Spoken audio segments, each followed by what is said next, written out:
ನಮಃ. ಹರಿ ಓಂ.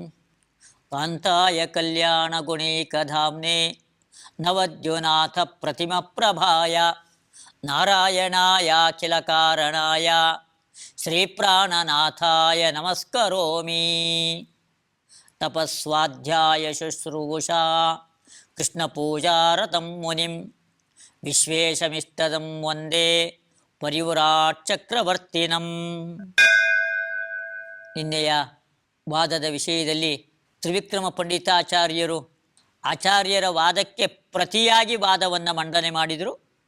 ಭಾರಿ ತೀಕ್ಷ್ಣವಾಗಿರ್ತಕ್ಕಂಥ ಬಾಣಗಳನ್ನು ಯಾವ ರೀತಿ ಪ್ರತಿಯೋಧ ತಾನು ಪ್ರಯೋಗ ಮಾಡ್ತಾನೆ ಯುದ್ಧರಂಗದಲ್ಲಿ, ಹಾಗೆ ಪಂಡಿತಾಚಾರ್ಯರು ಕೂಡ ಪ್ರತಿಯಾಗಿ ಬಾಣಗಳನ್ನು ಪ್ರಯೋಗ ಮಾಡಿದರು. ಆಚಾರ್ಯರು ನಗ್ತಾ ನಗ್ತಾ ಇದ್ರಂತೆ, ಪ್ರಹಸನ್ ಅಂತ ಹೇಳ್ತಾರೆ. ಅಲ್ಲಿ ಕೃಷ್ಣ ಯುದ್ಧರಂಗದಲ್ಲಿ ತಾನು ನಗ್ತಾ ಇದ್ನಲ್ಲ, ಹಾಗೆ ಆಚಾರ್ಯರು ಕೂಡ ತ್ರಿವಿಕ್ರಮ ಪಂಡಿತಾಚಾರ್ಯರ ವಾದ ಸರಣಿಯನ್ನು ಕಂಡು ಅವರಿಗೆ ಬಹಳ ಸಂತೋಷ ಆಗಿದೆ. ಅವರ ವಿದ್ಯೆ, ಅವರ ಪ್ರತಿಭೆಯ ಮುಂದೆ ತ್ರಿವಿಕ್ರಮ ಪಂಡಿತಾಚಾರ್ಯರ ವಾದ ದುರ್ಬಲವೇ. ಅದರ ಪ್ರತಿಯಾದ ತರ್ಕಗಳನ್ನು ಕಂಡು ಆಚಾರ್ಯರಿಗೆ ಬಹಳ ಸಂತೋಷ ಆಗಿದೆಯಂತೆ. ಬಹಳ ಸಂತೋಷದಿಂದಾಗಿ ನಗ್ತಾ ನಗ್ತಾ ಅವರು ಅದಕ್ಕೆಲ್ಲ ಉತ್ತರಗಳನ್ನು ಕೊಡ್ತಾ ಇದ್ದಾರೆ. ಯಾವತ್ತೂ ಕೂಡ ಯಾರಿಗೆ ಉತ್ತರ ಗೊತ್ತಿಲ್ಲ ಅವನಿಗೆ ಮನಸ್ಸಿನಲ್ಲಿ ನಡುಕ ಪ್ರಾರಂಭ ಆಗತ್ತೆ. ಯಾರಿಗೆ ಬುದ್ಧಿ ಕೆಲಸ ಮಾಡೋದಿಲ್ಲ ಅವನಿಗೆ ಭಯ, ನಾನು ಎಲ್ಲಿ ಸೋತ್ಕೊಳ್ತೀನೋ, ಎಲ್ಲಿ ಅಪಮಾನ ಆಗತ್ತೋ ಎಂಬುದಾಗೆಲ್ಲ ಭೀತಿ ಅವನಿಗೆ ಕಾಡ್ತಾ ಇರುತ್ತೆ. ಆದರೆ ಆಚಾರ್ಯರು ಸರ್ವಜ್ಞರು, ಅವರಿಗೆ ಗೊತ್ತಿಲ್ಲದೆ ಇರೋದು ಯಾವುದಿದೆ? ಪ್ರಲಯೇಪಿ ಪ್ರತಿಭಾತ ಪರಾವರಾಹ. ಅಂಥವರು ಆಚಾರ್ಯರು, ಅವ್ರಿಗೆ ಎಲ್ಲಿದೆ ಭಯ? ಯಾರ ಮುಂದೆ ಏನು ಬೇಕಾದರೂ ಕೂಡ ವಾದವನ್ನು ಮಾಡ್ತಕ್ಕಂತಹ ಅಸಾಧಾರಣ ಪಾಂಡಿತ್ಯವನ್ನು ಹೊಂದಿರತಕ್ಕಂಥವ್ರು ಆಚಾರ್ಯರು. ಅವರಿಗೆ ಕೋಪ ಇಲ್ಲ. ಯಾರಿಗೆ ಉತ್ತರ ಗೊತ್ತಿಲ್ಲ ಅವನು ಕೋಪದಿಂದ ಎದ್ದು ಹೋಗ್ತಾನೆ, ಕೋಪದಿಂದ ಪ್ರತಿವಾದಿನ ಎದುರಿಸಲಿಕ್ಕೆ ನೋಡ್ತಾನೆ. ಆಚಾರ್ಯರು ಕೋಪ ಮಾಡಿಕೊಳ್ಳಿಲ್ಲ, ಪ್ರಹಸ ನಗ್ತಾ ಇದ್ದಾರಂತೆ. ಅವರಿಗೆ ಭಯ ಇಲ್ಲ. ಆಳವಾದ ಪಾಂಡಿತ್ಯ, ಪರಿಪೂರ್ಣವಾದ ಜ್ಞಾನ ಇದೆ. ಅದನ್ನು ಅವ್ರಿಗೆಲ್ಲಿದೆ ಭೀತಿ? ಮಾನಸಿಕವಾಗಿರ್ತಕ್ಕಂಥ ಕಂಪ ಇಲ್ಲ ಅವರಿಗೆ. ಹೀಗೆ ಆಚಾರ್ಯರು ನಗ್ತಾ ನಗ್ತಾ ಪ್ರತಿಯಾಗಿ ಉತ್ತರವನ್ನು ಕೊಡಲಿಕ್ಕೆ ಪ್ರಾರಂಭ ಮಾಡಿದರು. ಲೀಲಯ ಅಂತ ಹೇಳಿದರು. ಅನಾಯಾಸವಾಗಿ ಉತ್ತರವನ್ನು ಕೊಟ್ರಂತೆ. ಏನೋ ತಲೆ ಕೆರ್ಕೊಂಡು ಯೋಚನೆ ಮಾಡಿ ಆ ಪುಸ್ತಕ ನೋಡಿ ಈ ಪುಸ್ತಕ ನೋಡಿ ಅವೆಲ್ಲ ಇಲ್ಲವೇ ಇಲ್ಲ. ಯಾವ ಗೊಂದಲಕ್ಕೂ ಒಳಗಾಗ್ದೇನೇನೆ ಸ್ಪಷ್ಟವಾಗಿ ಉತ್ತರಗಳನ್ನು ಕೊಟ್ಟರು, ವಿಷಯವನ್ನು ಪ್ರತಿಪಾದನೆ ಮಾಡಿದರು ಆಚಾರ್ಯರು. ಅಧಾರ್ಯಾಣೀತರ ಜನೈ ಅನಿವರ್ತ್ಯಾನಿ ಪೂರುಷೈ ದ್ವಿಜಿಗೇಶು ದ್ವಿಜಶ್ರೇಷ್ಠೋ ವೇದಾಸ್ತ್ರಾಣಿ ಪ್ರಯುಕ್ತವಾನ್. ದ್ವಿಜಶ್ರೇಷ್ಠ ವಿಜಿಗೇಶು. ತ್ರಿವಿಕ್ರಮ ಪಂಡಿತಾಚಾರ್ಯರು ಅವರಿಗೆ ಗೆಲ್ಲಬೇಕು ಎಂಬುದಾಗಿ ಅಪೇಕ್ಷೆ, ಗೆಲ್ಲಬೇಕು ಎಂಬುದಾಗಿ ಅಪೇಕ್ಷೆ. ಗೆಲ್ಲಬೇಕು ಅಂತಲೇ ಹೇಳಿದರೆ ಅವ್ರಿಗೇನೋ ಭಾರಿ, ನಾನು ವಾದವನ್ನು ಮಂಡನೆ ಮಾಡಿ ಭಾರಿ ಸನ್ಮಾನ ಸಂಭಾವನೆ ಶಾಲು ಗಿಟ್ಟಿಸ್ಕೊಳ್ಬೇಕು ಅಂತ ಅವ್ರಿಗೇನೂ ಕೂಡ ಅಪೇಕ್ಷೆ ಇಲ್ಲ. ಅವರಿಗೆ ತತ್ವ ನಿರ್ಣಯ ಆಗಬೇಕು ಎಂಬುದಾಗಿ ಅಪೇಕ್ಷೆ. ಯಾವುದು ಸರಿ ಯಾವುದು ತಪ್ಪು, ಬ್ರಹ್ಮ ನಿರ್ಗುಣನೋ ನಿರಾಕಾರನೋ ಅಥವಾ ಅವನು ಸಗುಣ ಸಾಕಾರನೋ, ಜಗತ್ತು ಸತ್ಯವೋ ಜಗತ್ತು ಸುಳ್ಳೋ, ಯಾವುದು ಎಂಬುದಾಗಿ ನಿರ್ಣಯ ಆಗಬೇಕು. ಕ್ಷತ್ರಿಯರಲ್ಲೇ ಶ್ರೇಷ್ಠನಾಗಿರ್ತಕ್ಕಂತಹ ವ್ಯಕ್ತಿ ಅವನು ಯಾವ ರೀತಿಯಾಗಿ ಅಸ್ತ್ರಗಳನ್ನು ಪ್ರಯೋಗ ಮಾಡ್ತಾನೆ, ವಾರುಣಾಸ್ತ್ರ, ಪ್ರತಿಯಾಗಿ ಆಗ್ನೇಯಾಸ್ತ್ರ, ಬ್ರಹ್ಮಾಸ್ತ್ರವನ್ನು ಪ್ರಯೋಗ ಮಾಡೋದು, ಹಾಗೆ ಪಾಶುಪತಾಸ್ತ್ರವನ್ನು ಪ್ರಯೋಗ ಮಾಡೋದು, ಹೀಗೆಲ್ಲ ಅನೇಕ ಅಸ್ತ್ರಗಳನ್ನು ಪ್ರಯೋಗ ಮಾಡಿ ಯುದ್ಧವನ್ನು ಯಾವ ರೀತಿ ಮಾಡ್ತಾರೆ, ಅದೇ ರೀತಿಯಾಗಿ ತ್ರಿವಿಕ್ರಮ ಪಂಡಿತಾಚಾರ್ಯರು ಕೂಡ ಇವಾಗ ಅಧಾರ್ಯಾಣಿ ಇತರ ಜನೈ ಅನಿವರ್ತ್ಯಾನಿ ಪೂರುಷೈ, ಯಾರೋ ಸಾಮಾನ್ಯರಾಗಿರ್ತಕ್ಕಂಥವ್ರು, ಅವರಿಂದ ಅರ್ಥ ಮಾಡಿಕೊಳ್ಳಿಕ್ಕೆ ಸಾಧ್ಯವೇ ಆಗಬಾರದು ಅಂತಹ ವೇದಾಸ್ತ್ರಾಣಿ ಪ್ರಯುಕ್ತವಾನ್. ಅಂತಹ ವೇದವಾಕ್ಯಗಳು ಎಂಬತಕ್ಕಂತಹ ಅಸ್ತ್ರಗಳನ್ನು ಅವರು ಪ್ರಯೋಗ ಮಾಡಿದ್ದಾರೆ.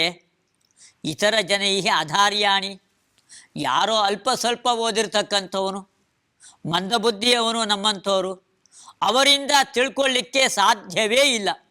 ಅಂತಹ ಅಸ್ತ್ರಗಳನ್ನು ಅವರು ಪ್ರಯೋಗ ಮಾಡಿದರು. ಹೀಗೆ ತ್ರಿವಿಕ್ರಮ ಪಂಡಿತಾಚಾರ್ಯರು ಆಚಾರ್ಯರ ವಿರುದ್ಧವಾಗಿ ತಾವೂ ಕೂಡ ವೇದವಾಕ್ಯಗಳನ್ನು ಪ್ರಯೋಗ ಮಾಡಿದರು.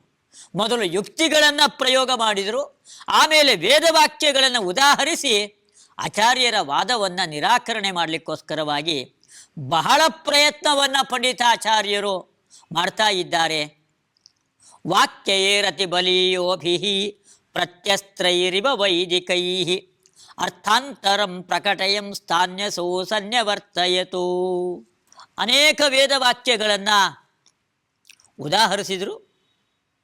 ಆಚಾರ್ಯರು ಕೂಡ ತ್ರಿವಿಕ್ರಮ ಪಂಡಿತಾಚಾರ್ಯರು ಪ್ರಯೋಗ ಮಾಡಿರ್ತಕ್ಕಂತಹ ಆ ವೇದವಾಕ್ಯಗಳನ್ನು ಅತಿಬಲೀಯೋಭಿ ಪ್ರತ್ಯಸ್ತ್ರೈ ಇವ, ಪ್ರತಿಯಾದ ಅಸ್ತ್ರಗಳಿಂದಲೋ ಎಂಬಂತೆ ತಾವೂ ಕೂಡ ಪ್ರತಿಯಾಗಿ ವೇದವಾಕ್ಯಗಳನ್ನು ಪ್ರಯೋಗ ಮಾಡಿದರು. ಹೀಗೆ ಅರ್ಥಾಂತರಂ ಪ್ರಕಟಯನ್ ತ್ರಿವಿಕ್ರಮ ಪಂಡಿತಾಚಾರ್ಯರು ನೇಹ ನಾನಾಸ್ತಿ ಕಿಂಚನ ಅಯಮಾತ್ಮ ಬ್ರಹ್ಮ ಅಹಂ ಬ್ರಹ್ಮಾಸ್ಮಿ ವಾಚಾರಂಭಣಂ ವಿಕಾರೋ ನಾಮಧೇಯಂ ಮೃತ್ತಿಕೇತ್ಯೇವ ಸತ್ಯಂ, ಯಾವ್ಯಾವ ವಾಕ್ಯಗಳನ್ನು ಪಂಡಿತಾಚಾರ್ಯರು ಹೇಳಿದ್ರು ಆ ಎಲ್ಲ ವಾಕ್ಯಗಳಿಗೂ ಕೂಡ ಬೇರೆ ಬೇರೆ ಅರ್ಥಗಳನ್ನು ತೋರಿಸಿಕೊಟ್ರಂತೆ. ಅರ್ಥಾಂತರಂ ಪ್ರಕಟಯನ್, ಬರೀ ಬೇರೆ ಅರ್ಥ ಹೇಳ್ಬಿಡೋದಲ್ಲ, ತ್ರಿವಿಕ್ರಮ ಪಂಡಿತಾಚಾರ್ಯರು ಹೇಳಿದ ಅರ್ಥದಲ್ಲಿ ಏನು ಲೋಪದೋಷಗಳಿದೆ, ಅದರಲ್ಲಿರ್ತಕ್ಕಂತಹ ವಿರೋಧಗಳೇನು ಅದನ್ನು ತೋರಿಸಿಕೊಟ್ರು. ತಾವು ಹೇಳ್ತಾ ಇರೋ ಅರ್ಥದಲ್ಲಿ ಪ್ರಮಾಣಗಳನ್ನು ತೋರಿಸಿಕೊಟ್ರು. ಹೀಗೆ ಅರ್ಥಾಂತರಂ ಪ್ರಕಟಯನ್, ಆ ವೇದವಾಕ್ಯಗಳಿಗೆಲ್ಲ ಬೇರೆ ಬೇರೆ ಅರ್ಥಗಳನ್ನು ಹೇಳಿ ಆಚಾರ್ಯರು ಸನ್ಯವರ್ತಯತು, ಅವರನ್ನು ನಿರಾಕರಣೆ ಮಾಡಿದರು. ತ್ರಿವಿಕ್ರಮ ಪಂಡಿತರ ವಾದವನ್ನು ಚೆನ್ನಾಗಿ ನಿರಾಕರಣೆಯನ್ನು ಆಚಾರ್ಯರು ಮಾಡಿದರು. ತುಂಬ ಚೆನ್ನಾಗಿ ವಿಮರ್ಶೆಯನ್ನು ಮಾಡಿದರಂತೆ. ಒಂದು ಕಡೆಯಲ್ಲಿ ಪ್ರಬಲವಾದ ಯುಕ್ತಿಗಳನ್ನು ಪ್ರಯೋಗ ಮಾಡ್ತಾ ಇರ್ತಕ್ಕಂಥ ತ್ರಿವಿಕ್ರಮ ಪಂಡಿತಾಚಾರ್ಯರು, ಪ್ರತಿಯಾಗಿ ಇರ್ತಕ್ಕಂತಹ ಆಚಾರ್ಯರು ಕೂಡ ಒಳ್ಳೆ ವಿಮರ್ಶೆಯನ್ನು ಮಾಡಿದರು ಅವರು. ಈಗ ಅದೆಷ್ಟು ದಿವಸಗಳ ಕಾಲ ವಾದ ನಡೀತೋ, 7 ದಿವಸವೋ 8 ದಿವಸವೋ 15 ದಿವಸವೋ ವಾದ ನಡೀತು. ಸಪ್ತ ಅಷ್ಟಾನಿ ದಿನಾನ್ಯೇವಂ ವಾದಂ ಕೃತ್ವಾ ಸಹ ಮುನಾ ನಿರುತ್ತರಂ ತಂ ನಿಶ್ಚೋದ್ಯಂ ಚಕ್ರೇ ಚಕ್ರಾಯುಧ ಪ್ರಿಯ. ಚಕ್ರಾಯುಧ ಪ್ರಿಯ ಆಚಾರ್ಯರು ಇಂತಹ ಪ್ರಬಲವಾದ ವಾದವನ್ನು ಮಂಡನೆ ಮಾಡಿದ್ರಲ್ಲ, ಅದಕ್ಕೆ ಆ ಭಗವಂತನ ಅನುಗ್ರಹವೇನೇ ಅದಕ್ಕೆ ಕಾರಣ. ಚಕ್ರಾಯುಧ ಪ್ರಿಯ, ಚಕ್ರಾಯುಧ, ಚಕ್ರವನ್ನು ಕೈಯಲ್ಲಿ ಆಯುಧವಾಗಿ ಧಾರಣೆ ಮಾಡಿರ್ತಕ್ಕಂಥವನು. ರಥಾಂಗಪಾಣಿಹಿ, ಆ ಕೃಷ್ಣನ ಭಕ್ತರು, ಆ ಕೃಷ್ಣನಿಗೆ ಅತ್ಯಂತ ಪ್ರೀತಿ ಪಾತ್ರರಾಗಿರ್ತಕ್ಕಂಥವರು ಆಚಾರ್ಯರು. ಅವರು ಹೀಗೆಲ್ಲ ವಾದವನ್ನು ಮಂಡನೆ ಮಾಡಿದರು. ನಿರುತ್ತರಂ ತಂ ನಿಶ್ಚೋದ್ಯಂ, ತ್ರಿವಿಕ್ರಮ ಪಂಡಿತಾಚಾರ್ಯರ ವಾದ ಸರಣಿ ಅಲ್ಲಿಗೆ ಮುಕ್ತಾಯ ಆಗಿದೆ. ಆಚಾರ್ಯರ ಪ್ರಶ್ನೆಗಳಿಗೆ ಉತ್ತರವನ್ನು ಅವರಿಗೆ ನೀಡಲಿಕ್ಕೆ ಆಗಲಿಲ್ಲಂತೆ. ಯಾಕೆ ಆಚಾರ್ಯರು ಕೂಡ ಪ್ರತಿಯಾಗಿ ಪ್ರಶ್ನೆಗಳನ್ನು ಮಾಡ್ತಾ ಇದ್ದರು.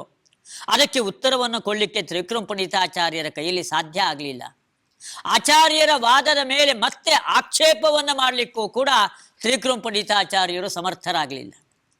ಆಚಾರ್ಯರ ವಾದದ ಮೇಲೆ ಮತ್ತೆ ಆಕ್ಷೇಪ ಇಲ್ಲ, ಆಚಾರ್ಯರು ಉತ್ತರ ಕೊಟ್ಟಾದ ಮೇಲೆ ಮತ್ತೆ ಪ್ರಶ್ನೆ ಹುಟ್ಟಲಿಲ್ಲ.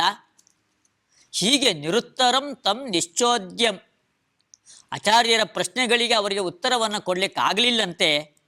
ಹೀಗೆ ವಾದ ಸರಣಿ ಅನೇಕ ದಿವಸಗಳ ಕಾಲ ತುಂಬ ಸುಂದರವಾಗಿ ನಡೆದು ಬಂದಿದೆ. ಕೊನೆಗೇನಾಯಿತು? ಪ್ರಣಮ್ಯಾಚಷ್ಟ ಶಿಷ್ಟೋಸೌ ಕ್ಷಮ್ಯತಾಂ ನಾಥ ಚಾಪಲಂ ಪದಪದ್ಮರಜೋ ದಾಸ್ಯಂ ಧ್ರುವಂ ಮೇ ದೀಯತಾಮಿತಿ. ಪಂಡಿತಾಚಾರ್ಯರು ಅವರು ನರಸಿಂಹರಾಜ ಭೂಪಾಲನಿಗೆ ಅವತ್ತು ಆಶೀರ್ವಾದವನ್ನು ಮಾಡಿದರು. ಆಚಾರ್ಯರ ಪಾದದ ಧೂಳಿ ರಾಜನ ತಲೆಯ ಮೇಲೆ ಯಾವಾಗಲೂ ಕೂಡ ಇರಲಿ ಎಂಬುದಾಗಿ, ಇವತ್ತರು ನಮ್ಮ ತಲೆಯ ಮೇಲಿರಲಿ ಎಂಬುದಾಗಿ ಪ್ರಾರ್ಥನೆ ಮಾಡ್ತಾ ಇದ್ದಾರೆ. ಶಿಷ್ಟ ಅಸೌ, ಆಚಾರ್ಯರ ಪ್ರಬಲವಾದ ವಾದ ಸರಣಿ, ಅದರಿಂದ ತ್ರಿವಿಕ್ರಮ ಪಂಡಿತಾಚಾರ್ಯರು ತತ್ತರಿಸಿ ಹೋಗಿದ್ದಾರೆ. ಆದರೆ ಅವರು ಭಯಪಡಲಿಲ್ಲಂತೆ, ಓಡಿ ಹೋಗಲಿಲ್ಲಂತೆ, ನನಗೆ ಅವಮಾನ ಆಯಿತು ಎಂಬುದಾಗಿ ಭಾವಿಸ್ಕೊಳ್ಳಿಲ್ಲ. ತುಂಬ ವಿಶಾಲವಾದ ಹೃದಯದಿಂದ ಆಚಾರ್ಯರ ವಾದ ಸರಣಿಯನ್ನು, ವಿಚಾರಧಾರೆಯನ್ನು ಒಪ್ಪಿಕೊಂಡಿದ್ದಾರೆ. ಹಂಗರೆ ಅವರಲ್ಲಿ ಎಂಥ ಹೃದಯ ವೈಶಾಲ್ಯ ಇತ್ತು ತ್ರಿವಿಕ್ರಮ ಪಂಡಿತಾಚಾರ್ಯರಲ್ಲಿ. ಏನೋ ಇದೆ ಉತ್ತರ, ನಾಳೆ ಹೇಳ್ತೀನಿ ಎಂಬುದಾಗಿ ರಾತ್ರಿ ಕಾಲದಲ್ಲಿ ಓಡಿ ಹೋದರು ಎಂಬುದಾಗಿ, ನಿಶಾ ಪಲಾಯನಾತ್ ಎಂಬುದಾಗೆಲ್ಲ ಹಿಂದೆ ಬಂದಿದೆ. ಎಷ್ಟೋ ಜನ ರಾತ್ರಿ ಕಾಲದಲ್ಲಿ ಓಡಿ ಹೋಗಿದ್ರಂತೆ. ಹಾಗೆ ಪಂಡಿತಾಚಾರ್ಯರು ಪಲಾಯನವಾದವನ್ನು ಮಾಡಲಿಲ್ಲ, ಪ್ರಾಮಾಣಿಕವಾದ ಪರಿಶುದ್ಧವಾದ ಹೃದಯದಿಂದ ಆಚಾರ್ಯರ ಜೊತೆಗೆ ವಿಮರ್ಶೆಯನ್ನು ನಡೆಸಿದ್ರು. ಇದಕ್ಕೆಲ್ಲ ಕಾರಣ ಏನು ಅಂತೇಳಿದರೆ ಶಿಸ್ತಃ ಅಸೌ, ಬಹಳ ಸಜ್ಜನಿಕೆ ಇರ್ತಕ್ಕಂಥವ್ರು ತ್ರಿವಿಕ್ರಮ ಪಂಡಿತಾಚಾರ್ಯರು. ಅವ್ರಿಗೆ ಯಾವುದೇ ಆಗ್ರಹ ಇಲ್ಲ, ಯಾವುದು ಅತ್ಯಂತ ಪ್ರಾಮಾಣಿಕವಾದದ್ದು, ಪ್ರಮಾಣ ಅವಿರುದ್ಧವಾದದ್ದು ಅದನ್ನು ಒಪ್ಪಿಕೊಳ್ತಕ್ಕಂತಹ ಒಂದು ಪರಿಶುದ್ಧವಾದ ಹೃದಯ, ಆ ವಿಶಾಲವಾದ ಹೃದಯ ಆ ಪಂಡಿತಾಚಾರ್ಯರದ್ದು.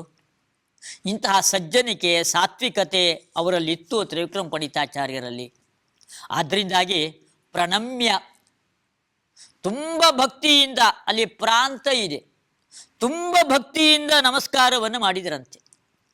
ನಮಸ್ಕಾರ ಮಾಡಿ ಹೇಳಿದರಂತೆ, ಕ್ಷಮ್ಯತಾಂ ನಾಥ ಚಾಪಲಂ, ಆಚಾರ್ಯರೇ ಚಾಪಲ, ನಿಮ್ಮ ಜೊತೆಗೆ ನಾನು ಮಾತನಾಡಬೇಕು, ವಾದ ಮಾಡಬೇಕು ಅಂತನೋ ನನಗೆ ಚಾಪಲ್ಯ, ನಾನು ಅದಕ್ಕೆ ಸಮರ್ಥ ಅಲ್ಲ. ನೀವು ಎಂಥ ಸರ್ವಜ್ಞ ಶಿರೋಮಣಿಗಳು, ನಿಮ್ಮ ಮುಂದೆ ವಾದ ಮಾಡಲಿಕ್ಕೆ ನಾನ್ಯಾರು? ಆದರೂ ಕೂಡ ಇದುವರೆಗೂ ಕೂಡ ನಾನು ವಾದವನ್ನು ಮಾಡಿದೆ ಇಷ್ಟು ದಿವಸಗಳ ಕಾಲ. ಇದು ಚಾಪಲ್ಯ ಅಲ್ಲದೆ ಇನ್ನೇನು ಹೇಳಬೇಕು? ಮಕ್ಕಳು ತುಂಟುತನದಿಂದ ಏನೇನೋ ಕೆಲಸಗಳನ್ನು ದೊಡ್ಡವರು ಮಾಡದಂತೆ ಮಾಡ್ತಿರ್ತಾರೆ, ಹಾಗೆ ನಾನು ಮಾಡಿದೆ. ಕ್ಷಮ್ಯತಾಂ, ಕ್ಷಮಿಸ್ಬಿಡ್ರಿ ನಮ್ಮನ್ನು ಅಂತ ಕ್ಷಮೆ ಕೇಳ್ತಾ ಇದ್ದಾರೆ. ಕ್ಷಮ್ಯತಾಂ ನಾಥ ಚಾಪಲಂ ಪದಪದ್ಮರಜೋ ದಾಸ್ಯಂ, ನಿಮ್ಮ ಪಾದದ ಧೂಳಿ, ನಿಮ್ಮ ಪಾದ ಕಮಲದಂತೆ ಅದು ಪರಿಶುದ್ಧವಾದದ್ದು, ನಿಮ್ಮ ಮನಸ್ಸು ಪರಿಶುದ್ಧವಾದದ್ದು. ಪಾದ ಅಂದ್ರೆ ಸ್ವರೂಪ, ಉತ್ತಮಾನಾಂ ಸ್ವರೂಪಂತೂ ಪಾದ ಶಬ್ದೇನ ಭಣ್ಯತೆ, ನಿಮ್ಮ ಸ್ವರೂಪವೇನೆ ಕಮಲದಂತೆ, ಅದಕ್ಕೆ ನೀರು ಅಂಟೋದಿಲ್ಲ. ಹಾಗೆ ಲೌಕಿಕವಾಗಿರ್ತಕ್ಕಂತಹ ರಾಗದ್ವೇಷಾದಿಗಳು, ಕಶ್ಮಲಗಳು ಅದ್ಯಾವುದೂ ಕೂಡ ಅಂಟೋದಿಲ್ಲ ನಿಮಗೆ. ಪರಿಶುದ್ಧರಾಗಿರ್ತಕ್ಕಂಥವರು. ನಿಮ್ಮ ಪಾದದ ಧೂಳಿ, ಆ ಕೈಂಕರ್ಯ, ದಾಸ್ಯ ಅದನ್ನು ನನಗೆ ಕೊಡ್ರಿ. ಜ್ಞಾನಿಗಳ ಸೇವಕನಾಗಿ ಸೇವೆಯನ್ನು ಮಾಡಬೇಕಂತೆ. ಅದರಿಂದಾಗಿ ಜ್ಞಾನವೃದ್ಧಿಯಾಗತ್ತೆ, ಅವರ ಅನುಗ್ರಹದಿಂದಾಗಿ ಎಲ್ಲ ಸಂಪತ್ತುಗಳು ಕೂಡ ದೊರೆಯುತ್ತೆ. ಅದಕ್ಕನುಗುಣವಾಗಿ ಪಂಡಿತಾಚಾರ್ಯರು ತುಂಬ ನಿರ್ಮಲವಾದ ಹೃದಯದಿಂದ ವಿನೀತರಾಗಿ ಅದನ್ನು ಪ್ರಾರ್ಥನೆ ಮಾಡ್ತಾ ಇದ್ದಾರೆ. ವ್ಯಾಖ್ಯಾಂ ಭಾಷ್ಯಸ್ಯ ಭೂಯೋಧೀಹಿ ಶ್ರವಣಂ ಸೂರಿನಂದನಃ ಸಂತ ಪ್ರೀತಿಮ ಸಂತೋನ್ಯಾಂ ಸಮಮಾರೇಭಿರೇ ತತಃ. ಹೀಗೆ ಮಧ್ವಾಚಾರ್ಯರು ಭಾಷ್ಯಸ್ಯ ವ್ಯಾಖ್ಯಾಂ, ತಾವು ಬರೆದಿರ್ತಕ್ಕಂತಹ ಭಾಷ್ಯದ ಪ್ರವಚನ ಅದನ್ನು ಮಾಡಿದ್ದಾರೆ. ತ್ರಿವಿಕ್ರಮ ಪಂಡಿತಾಚಾರ್ಯರು ಆಚಾರ್ಯರ ಬಾಯಿಂದಲೇ ಭಾಷ್ಯವನ್ನು ಕೇಳಿದರಂತೆ. ಎಂಥ ಸೌಭಾಗ್ಯ! ಆಚಾರ್ಯರ ಬಾಯಿಂದ ಆ ಭಾಷ್ಯವನ್ನು ಕೇಳಬೇಕಾದರೆ ಎಂಥ ಸೌಭಾಗ್ಯ ತ್ರಿವಿಕ್ರಮ ಪಂಡಿತಾಚಾರ್ಯರದ್ದು. ಸೂರಿನಂದನಃ, ಸುಬ್ರಹ್ಮಣ್ಯ ಪಂಡಿತರ ಮಕ್ಕಳಾಗಿರ್ತಕ್ಕಂತಹ ತ್ರಿವಿಕ್ರಮ ಪಂಡಿತಾಚಾರ್ಯರು ಶಾಸ್ತ್ರದ ಶ್ರವಣವನ್ನು ಮಾಡಿದರು. ಸಂತಹ ಪ್ರೀತಿಂ, ಸಂತಹ ಪ್ರೀತಿಂ, ಈ ಆಚಾರ್ಯರ ಭಾಷ್ಯದ ಶ್ರವಣವನ್ನು ಪಂಡಿತಾಚಾರ್ಯರು ಮಾಡಿದ್ರಲ್ಲ, ಅದರಿಂದಾಗಿ ಎಲ್ಲ ಸಜ್ಜನರಿಗೂ ಕೂಡ ಸಂತೋಷ ಆಯಿತಂತೆ. ಯಾಕೆಂದರೆ ನಾವು ಕೂಡ ಭಾಷ್ಯವನ್ನು ಕೇಳ್ತಕ್ಕಂಥ ಒಂದು ಭಾಗ್ಯ ನಮಗೆ ದೊರೀತಲ್ಲ. ಅದು ತ್ರಿವಿಕ್ರಮ ಪಂಡಿತಾಚಾರ್ಯರ ಜೊತೆಗೆ ಕುಳಿತುಕೊಂಡು ಆ ಭಾಷ್ಯವನ್ನು ಕೇಳ್ತಕ್ಕಂತಹ ಇದೊಂದು ಭಾಗ್ಯ. ಅಥವಾ ತ್ರಿವಿಕ್ರಮ ಪಂಡಿತಾಚಾರ್ಯರ ಬಾಯಿಂದ ಅವರ ಶಿಷ್ಯರು ಪರಂಪರೆಯಲ್ಲಿ ಇದು ಬಂದಿರತಕ್ಕಂಥದ್ದು.